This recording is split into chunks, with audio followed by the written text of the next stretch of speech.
Ever since you can remember, you felt something in your chest telling you to move, to love, to speak, to try.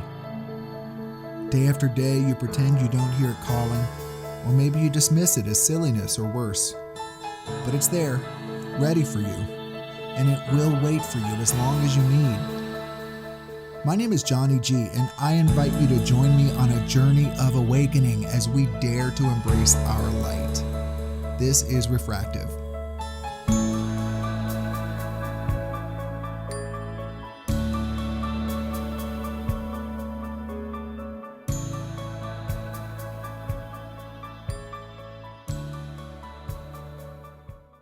Hi, everyone, and welcome to Refractive Podcast. I'm Johnny G.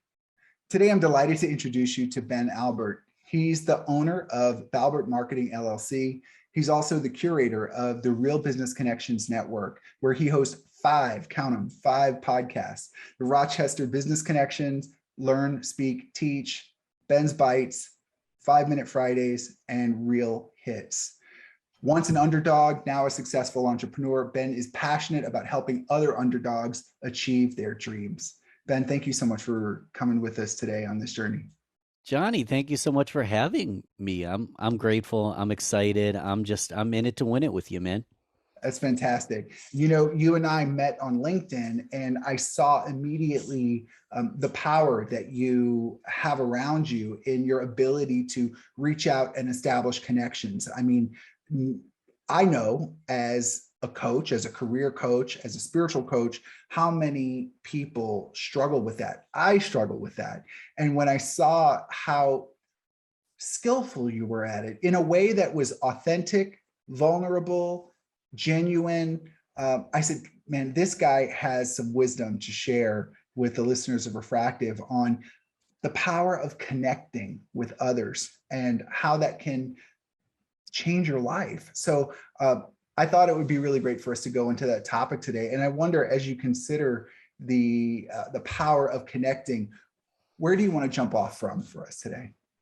Yeah, so for some reason this just came to mind, Johnny. I wasn't planning on talking about it, but when I was a little kid, we had a like a r- shoot. So we had a stop sign, and on the stop sign in kindergarten class, it said stop, think, act. On the stop sign in my kindergarten class. Yeah, yeah. So when I was a kid, I was raised around that mantra of stop, think, and act. Another mantra I learned probably around that same time, I think it was probably first grade, was there was a sign on the wall that said treat others the way you want to be treated. Yeah. And when you take those two old adages, which are common sense, stop, think, and act, don't be impulsive, think about things before you take action. And when you think about, treat others the way you want to be treated, we're all just humans. So no matter what you want in life, humans are going to help you get there. Yeah. And I hate people that feel like they have to do it alone, or worse, people that want to do it alone or tell people, I pulled myself up and I did this alone. We Hmm. all we all are helped. And if we treat others the way we want to be treated, and we take time to stop, think, and act, and then that action is, okay, I'm talking to a human, Johnny's a human, I'm a human, let's have a real conversation together. The rest will fill in, the rest will fill in itself based on what you're looking to accomplish, the conversation itself, the setting. But it's all just human to human conversations based around treating people, allowing them to be heard and understood, allowing them to be seen, and allowing them to know that you're there to help them. Hmm. You, you know, when I think about reaching out to a stranger, whether it is, let's say, at a professional event in more of a networking sense, whether it is at a social outing like a party or some other type of social group, I I really feel so much hesitancy Mm. inside to do that. And I've done a lot of inner work over the years to try to look at that because I recognize that this fear has a potential to diminish my service to others. It has the potential to make my life smaller than it needs to be. Um, and it also dims my light. And so, uh, I can force myself to interact with people I don't know if I need to. I can especially do it if I have some role to play. Like if I'm the host of an event, I have no problem talking to Hmm. strangers. Back when I worked in human resources, I taught a lot of workshops and I did a lot of orientations, and I would be energized by standing in front of a room of 40 strangers, and it was totally fine. I had this role to play that gave me the power that I was struggling to find within myself. And I wonder, what are your thoughts on acting, as you mentioned, acting in the face of this hesitancy, of fear, whether it's fear of rejection or fear of looking foolish or whatever it might be? I think you nailed it in that play a role, be a contributor, be part of the group, be part of the tribe. I personally, so I come from a background where father was an alcoholic, was abusive at times. Mother has multiple sclerosis, so her body and mind have struggles, deterioration at times. Um, so I felt very disconnected and I felt very small and I felt very lost because I didn't have a great a connection with my father. Our conversations were always action based. He never said, I love you. So I didn't have that emotional bond. And so I was a basketball player when I was younger. My ego was tied to basketball for the Yeah. first like 15 years of my life. And I was pretty talented, but everyone hit a growth spurt but me, where I was literally the second shortest person behind a little Asian girl, Olivia Lee. Um, so I felt small and I got picked on and I made myself smaller. So the concept of reaching out and talking to strangers or being the life of the party or showing up to a networking event or a concert or a bar and all eyes are on me, that was not in my DNA at all. But my love of listening, my love of curiosity, my love of connection, and in high school around senior year going into college, I got kind of grandfathered into the music industry, and I found that in the music industry there was other creative curious people that just wanted to have fun and create music, and I found my tribe in the music industry. And I feel like at different times in our life we all find our tribe, but at that time the music industry was serving me. And I found that when I was in a place where I was seen, heard, and understood, I actually started amplifying other people's voices and I was the life of the party. And for me, this is why I have a marketing firm. I was always the promoter, I was always the advocate, I was always the one who wanted to make introductions and basically inject steroids into a good thing. So I still to this day, and I maybe this is a limiting belief, Johnny, I'm not the life of the party. That's not my skill set. I'm still the quiet kid. But since I understand the value of building a tribe of like minded people, Yeah. my role is to promote, to advocate, to make introductions, to make others no longer have to feel small, to amplify their voices. So my role, I like being like you said, I'd love to be the MC or the organizer or the Yeah. person connected Yeah. because if I already have a seat at the table, I don't need to talk my way onto the table. So Right. my sweet spot is building connections that are authentic and doing whatever I can to help everybody, and I fail a lot of the time, but trying to help everybody I come in contact with. And then you build that connection long term and you actually build authority through the relationships and not just authority. You just feel better at yourself knowing that you helped a bunch of people and you got to build a tribe and you got to be part of a tribe. So I think in my case, this is the short answer to the question. My place was as an advocate, a promoter, a connector. Someone else might be the leader. Someone else might be a great implementer. Someone else might be the creative type. But if we find our place, that's the key. Not trying to do what Ben does or what Johnny does, to find our place. What lit us up when we were younger? What pain points did we have when we were younger? And let's help other people be understood and no longer have to feel those pain points themselves. Yeah. That's so powerful. And I've latched on to this concept that you mentioned about you found the solution to the discomfort in looking for ways to be of service. And if you look at spiritual texts from many, many faiths, there's this power that comes from serving others. There's this, and when I say power, like you said, it's not about authority. It's about when my when I'm focused on another person, I'm not focused on myself.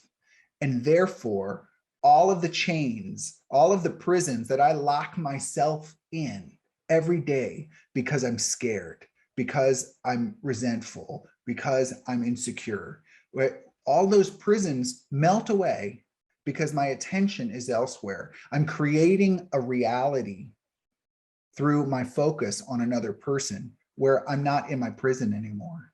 And I have access to that power. I have access to, the essence of who I truly am. And that allows me to make a difference for other people.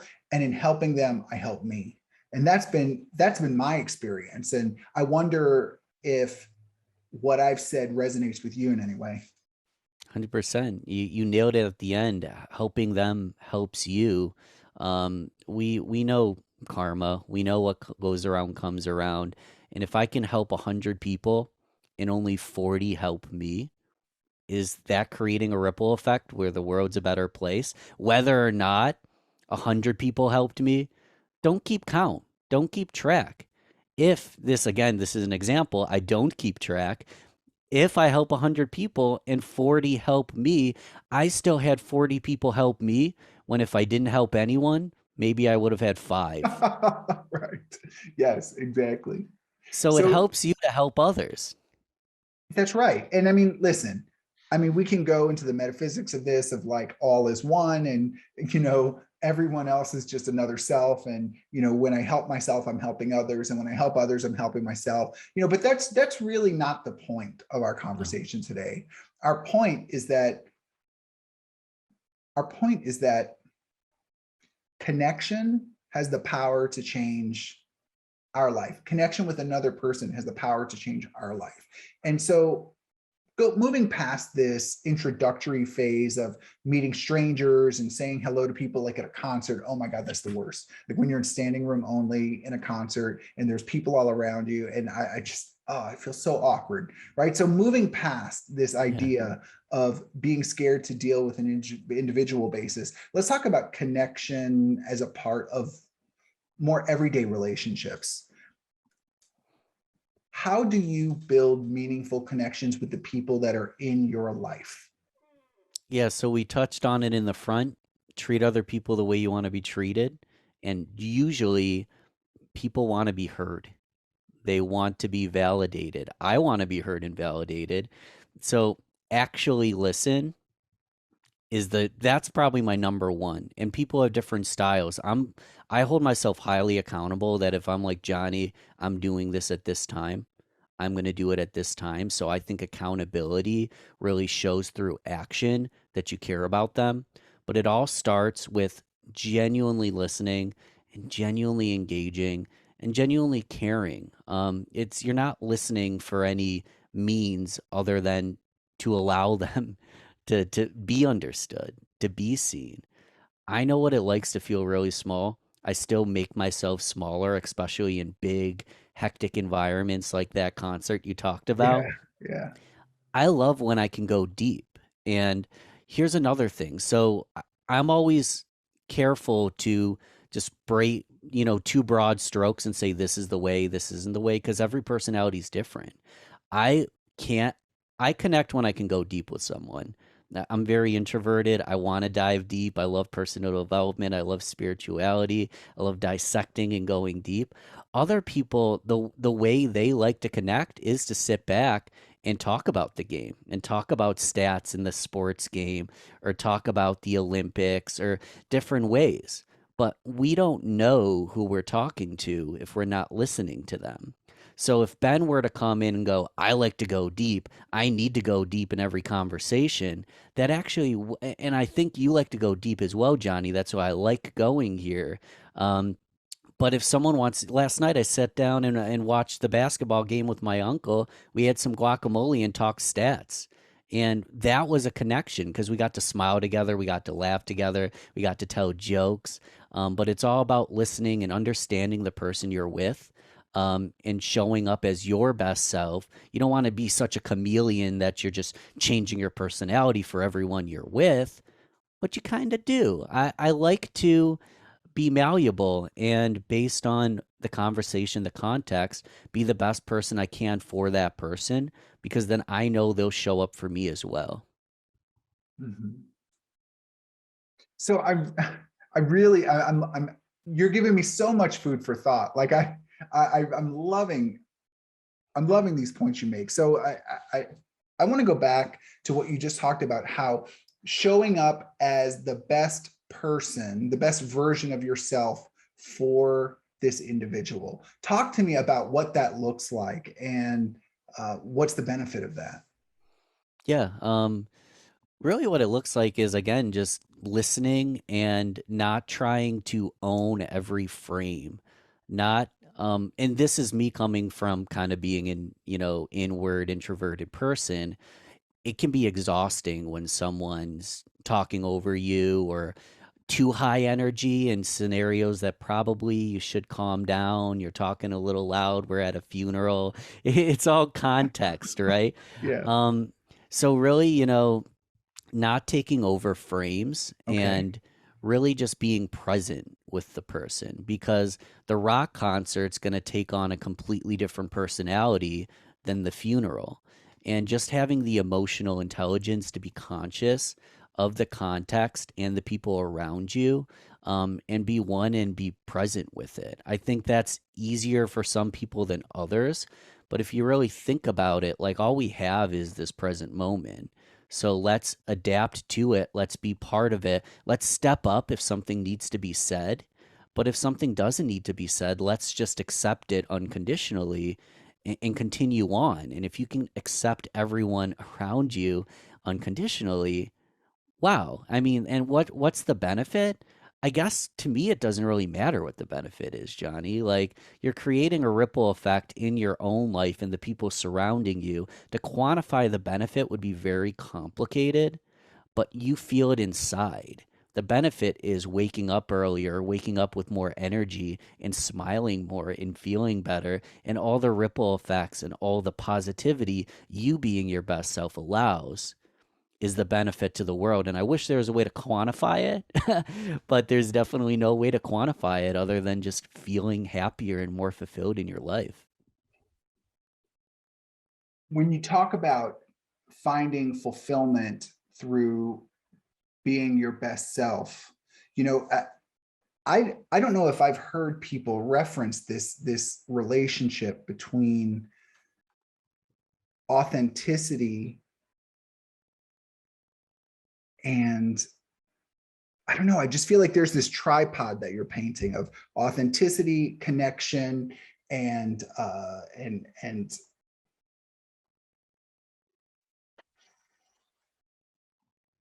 man, that's Circumstance. yeah, maybe so.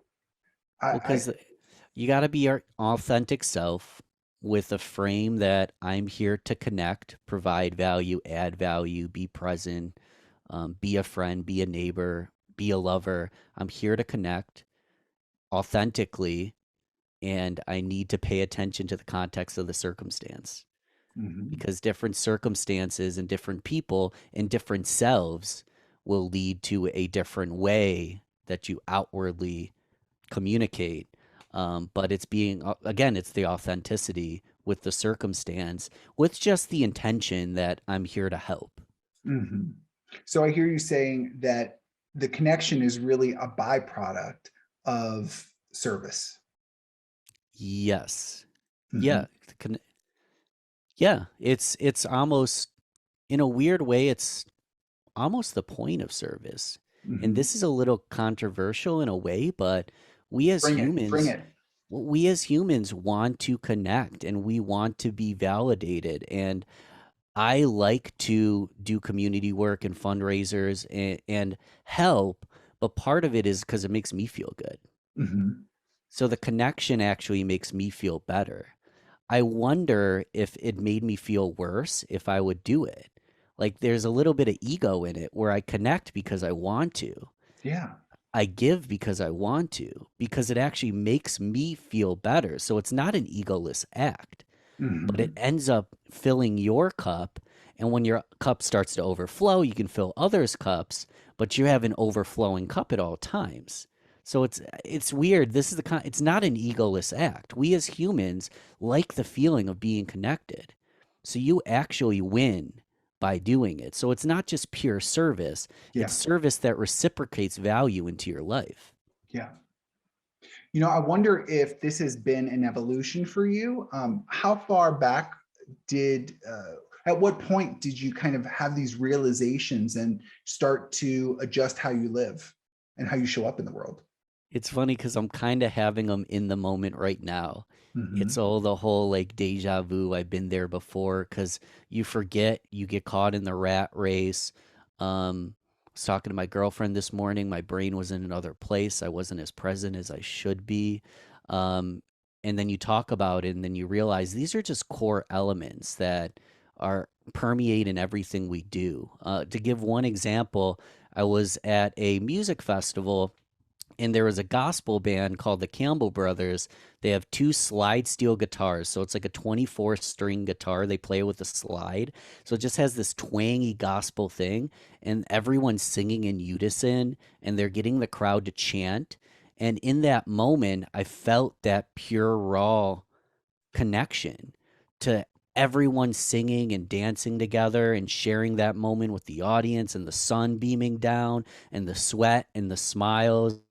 In that moment I had that deja vu, like this is what life's about. And then I go back to work and I forget about it. Yes. And then I have a conversation like this and it reminds me of moments like that and it reminds me that this is what life's all about. Hmm. Do you find that you're able to, through presence, connect with places or with circumstances as well? I wonder if that's been an experience for you. So, like, just in in nature with the environment, you're Sure. asking? Okay. Yeah. Yeah.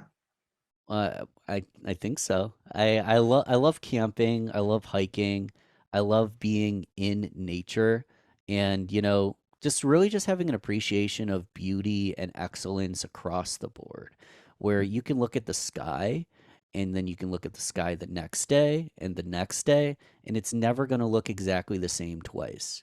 There's always going to be differences in the color, where the clouds are, or the way the wind's hitting the trees. There's no two moments that are exactly the same. So there's beauty and connection and presence in everything in life and in everything we do. Yeah. How I has app- this, I, go I ahead, just want to please. say, Johnny, I appreciate this conversation. I wanted to say beforehand I didn't. I think you're a great interviewer. I love the podcast. I appreciate this conversation because I'm very much in the marketing networking realm, Yeah. and these concepts are embedded in what I do, but we're kind of going to a level deeper than I'm used to talking about. And I Hmm. really appreciate you kind of hosting that space to do that and Oh, allow us to kind wow. of, because these thoughts aren't perfect, right? They're in the moment realizations from experience. Like I don't have the perfect thing to say, and the audience probably doesn't either. We're forever learning and changing. So again, I just appreciate you hosting the space to do that. Thank you so much for that. I have to say this episode feels different for me because typically when I start out with a guest and a topic, there's there's a conversational flow that is effortless. And when it comes to this conversation, this topic, I'm finding myself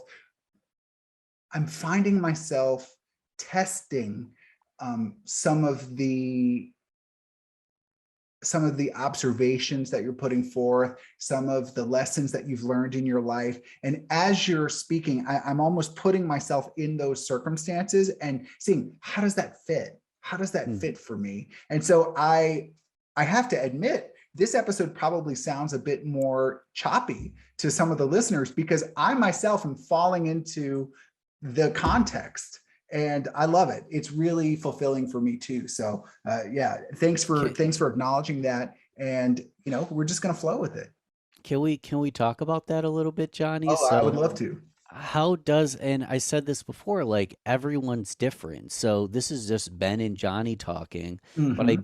do want to learn a little bit about you and your experience. Like, how does it fit for you? How does connection play a role in your life, at your home, at your work, in your spirituality? How does it fit for Johnny? Yeah. Well, thank you. For me, I learned a lot of how to function in the world from the 12 steps. So I am an alcoholic, and I've been a part of two different 12-step programs. And one of the most valuable things that it did for me, uh, it gives me a new blueprint for how to show up. Because before, my instincts for trying to have a life that doesn't feel so raw ran every decision.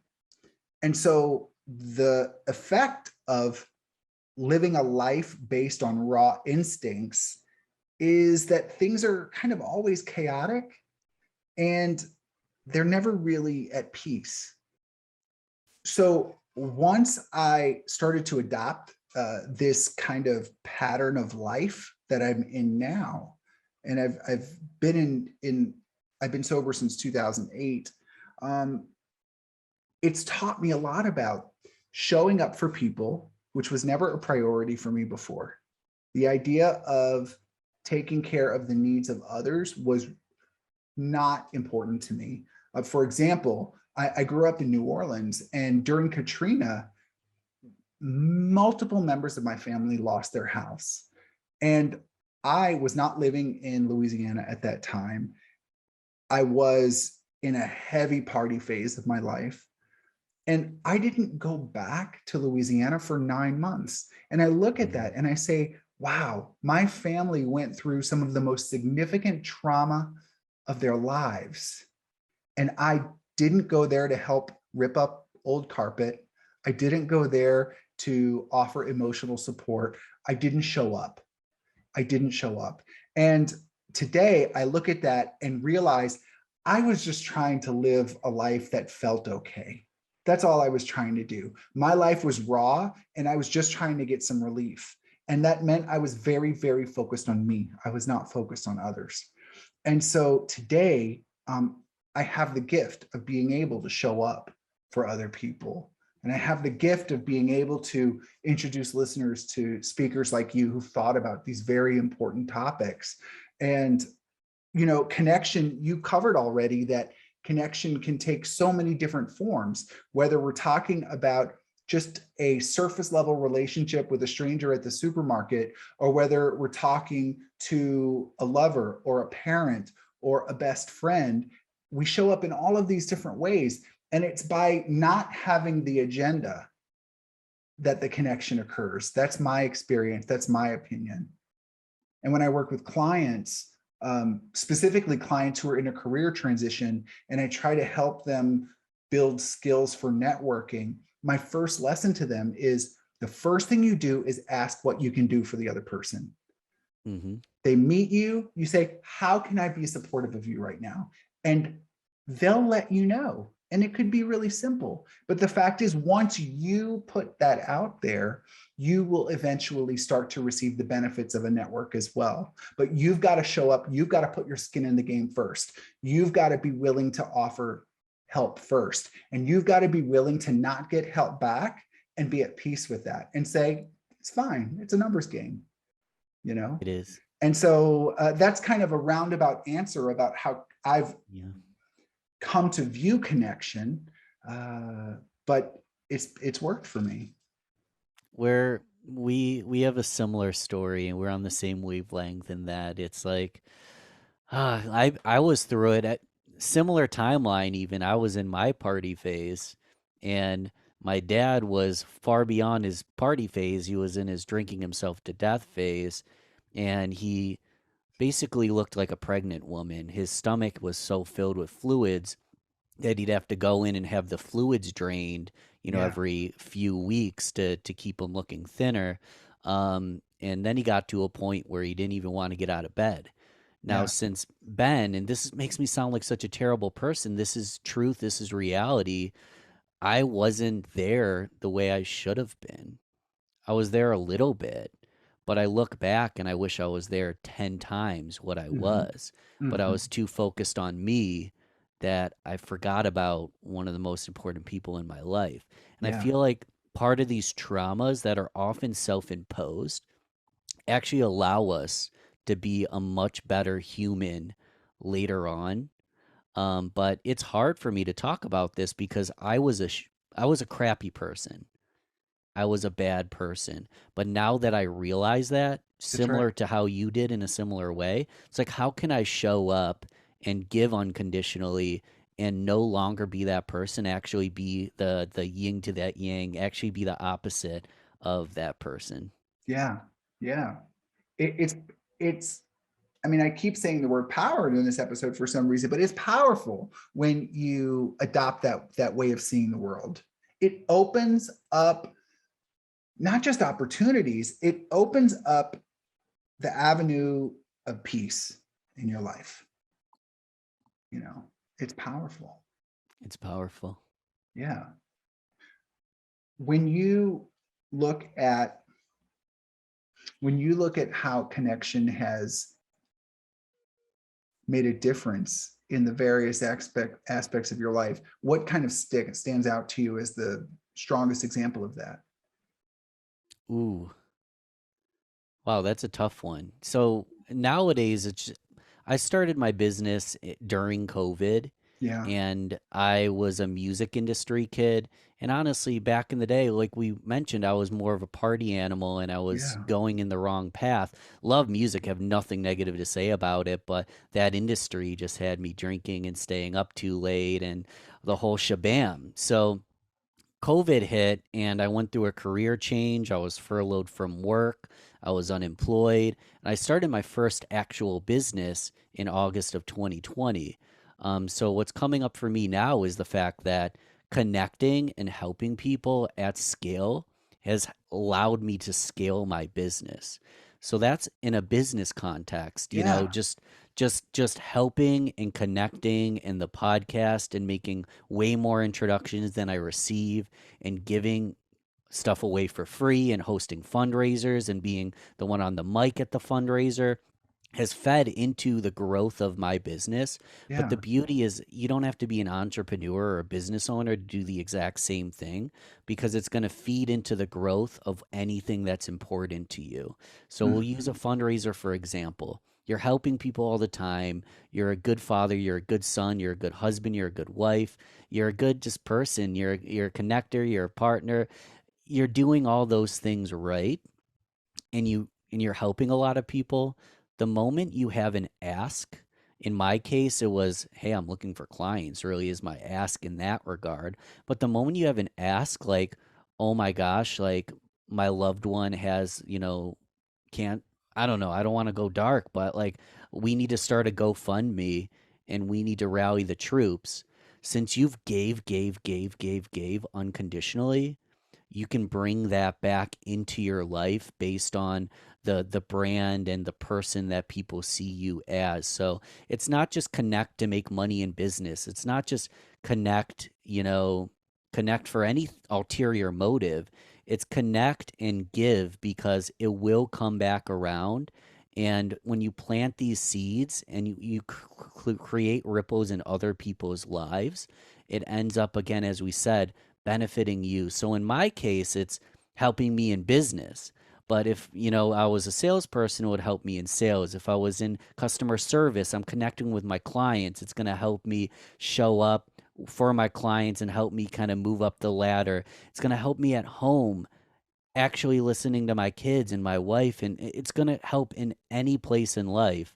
But it definitely really kicks butt if you're trying to start a business. I know that for a fact, but I want all the listeners to implement just everything we talked about in their lives and see how it actually pays dividends and fills the glasses in their life as well. Yeah. So let's kind of, as we come to the end of the topic, I wonder, what are your thoughts on when people feel a blockage towards connection? They feel that they're not connecting with the people around them, whether on a superficial level or whether on a deeper level. They just feel this isolation, this divide, this barrier. What do you think might be at the root of that? First, I'd say it's okay to be human. And I feel that way, and everyone feels that way at times. So it's okay to be human. You might be doing nothing wrong. Um, First thing I do is do my best to fight through it.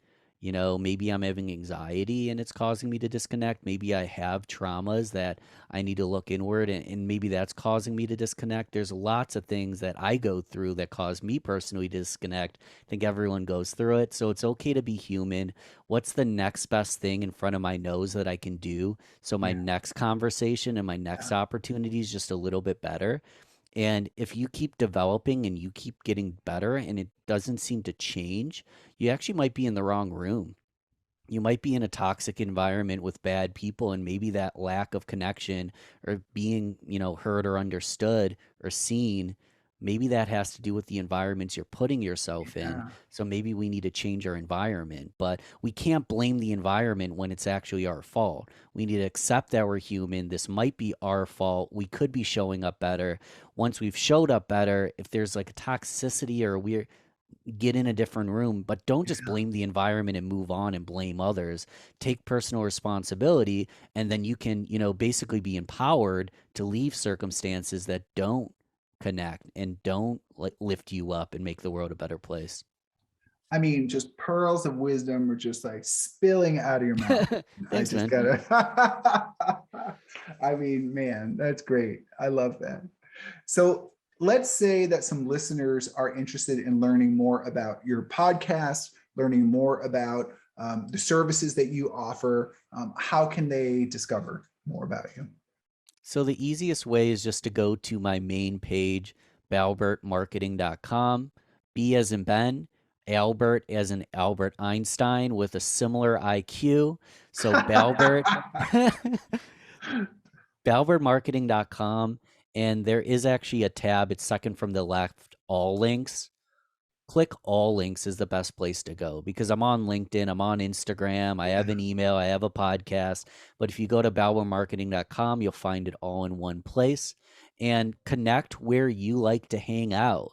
I am not on Twitter, but I'm on most platforms, and I'd love to reach out at your level based on what you're comfortable with, whether it's email, social media, so on and so forth. Mhm.